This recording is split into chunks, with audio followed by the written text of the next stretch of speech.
wanted to bring you on to talk about all the craziness that's happening in the precious metals market.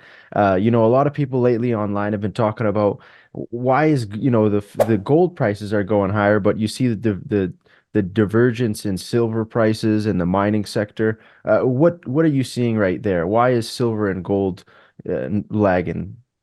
Well, let's unpack that. Let's make one question into sort of four questions. I think you are starting to see a movement in the gold price, and I think it's delayed.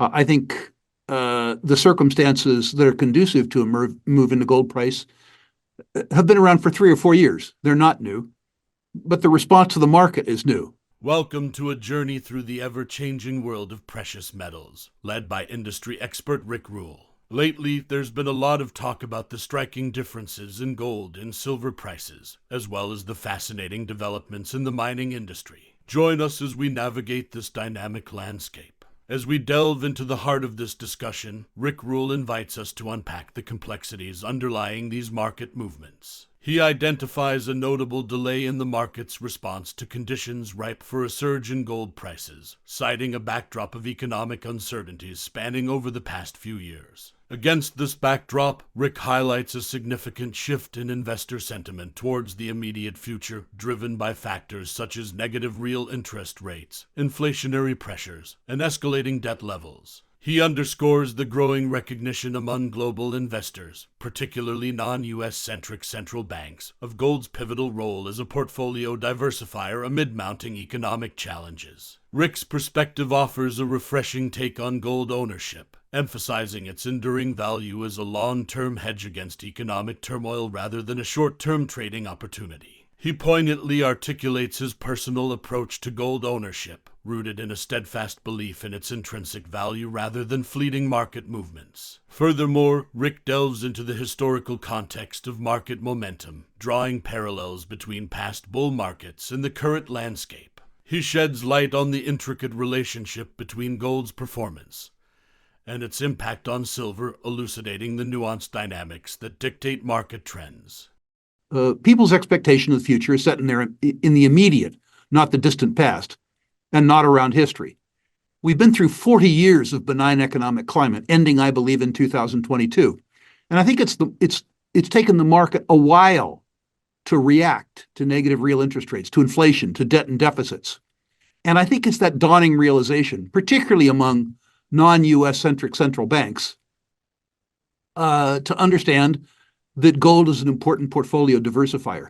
And Ivan, I want to say right now that as an investor myself, as a speculator, I don't care at all about the movement of gold from $2,000 to $2,150 or $2,200. Right. I own gold personally because I'm afraid it's going to go to $7,000 or $8,000. The move that we've seen so far may be the end of the move. I don't know. That's not why I own gold. I don't own it as a trading sardine. I own it as an eating sardine. Yeah, that's right. And I really, truly do not own it because I think it might go to 2,500. So let's talk about that. Let's get that out of the way, first of all. Right. The frustration around the silver speculators has occurred for as long as I have been on Earth. I don't know why. I have my suspicions, but momentum in a precious metals market is established by gold, perhaps because the fear buyer is more motivated than the greed buyer. Right. After gold has moved, then in the middle of a gold bull market, when the narrative has been established by gold, silver, perhaps because of its lower unit price, moves later.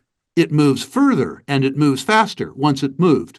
But in every market that I've been around, except for the false breakout, the sort of Reddit precious metals breakout Right. in 2020, when the speculative stocks led all the commodities, I've never seen a market where gold didn't have to establish the momentum and silver to fall in. Make no mistake, in my experience, and I've been through several bull markets, if the momentum gets established by by gold, silver will exceed all but the greediest of expectations. Right. It'll just take a while. Now, let's go to the delta between the metal performance and the share price performance. First of all, this is consistent with all prior bull markets. The metals have to lead. It's important to know that when the metals lead, there's a lag. In the case of the gold price moving up from, say, a year ago at $1,850 to $2,150, what people need to understand is that although the gold prices moved up, the prices of consumables, the prices of the cost of producing gold has also moved up. Oh, So the really? Yeah. margins haven't moved up in lockstep with the gold price. It's important to know that. If you look at the cash flow statements, the quarterly cash flow statements of major gold producers, although the gold price has moved up, it hasn't yet been reflected Why? in Why is that, Rick? Sorry to cut you off. Like, why do you see that? prices. Even. Prices for labor have been going up. Oh, okay. Social rents, including taxes, have been going up. Energy costs have been going up, and the price of consumables like cement and steel have Yeah. gone up.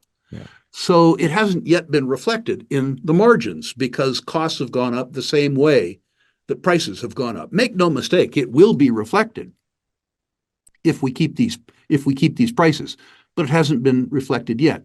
The ugly truth, too, that's really important for your listeners to understand is that the historic performance of the sector as companies, not as gold companies, but as companies, has been dismal.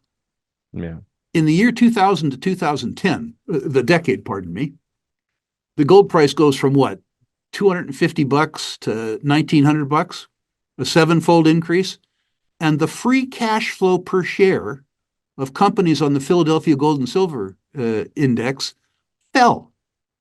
Hmm. It took skill to turn a seven-fold increase in the selling price of the commodity into a decrease in free cash flow. Now, my hope is that the managements who presided over that have all been thanked and excused. Right. And investors are holding the industry to higher account. But my suggestion to your listeners is that their first investment in gold and silver has to be in themselves. Because if you invest in the sector itself over 2 decades, you will go broke. Wow. You need to invest in individual people, in individual companies. Because about, I don't know, maybe 20% of the majors and maybe 3% of the juniors generate enough performance that they add legitimacy and even luster to a sector that's performed as horrifically as mining has in the past.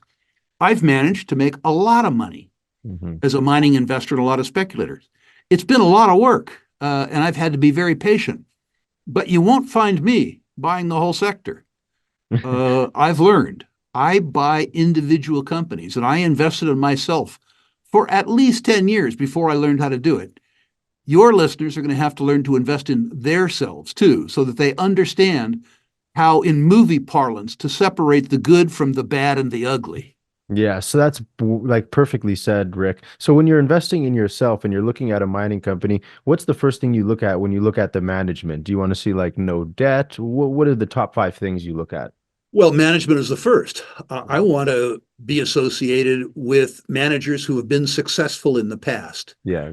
and successful in approximately the same thing that they're doing today. If management describes their success as having operated a gold mine in Archean 2 billion year old terrain in French speaking Quebec, but what they're doing is exploring rather than producing for copper gold in 15 million year old accreted terrain in Spanish speaking Peru, the skill sets aren't transferable.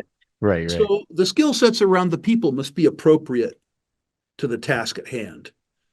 I think, too, that people need to invest in scale. Everything that can go wrong with a big mine can go wrong with a small mine, but a small mine can never make you big money.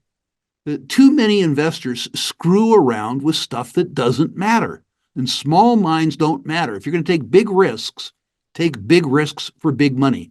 Specifically, if the target doesn't have an in situ value of recoverable minerals exceeding $2.5 billion, say a million-ounce gold deposit or an 80 million-ounce silver deposit, don't bother. Right. Just don't bother.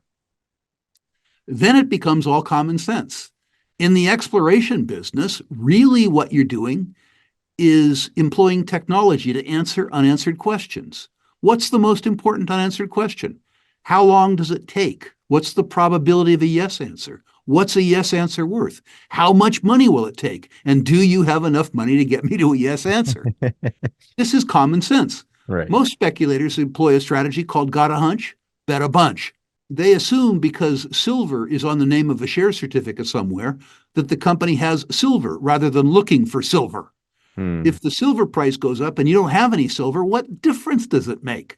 Yeah, nothing. None whatsoever. That's how people need to invest in themselves.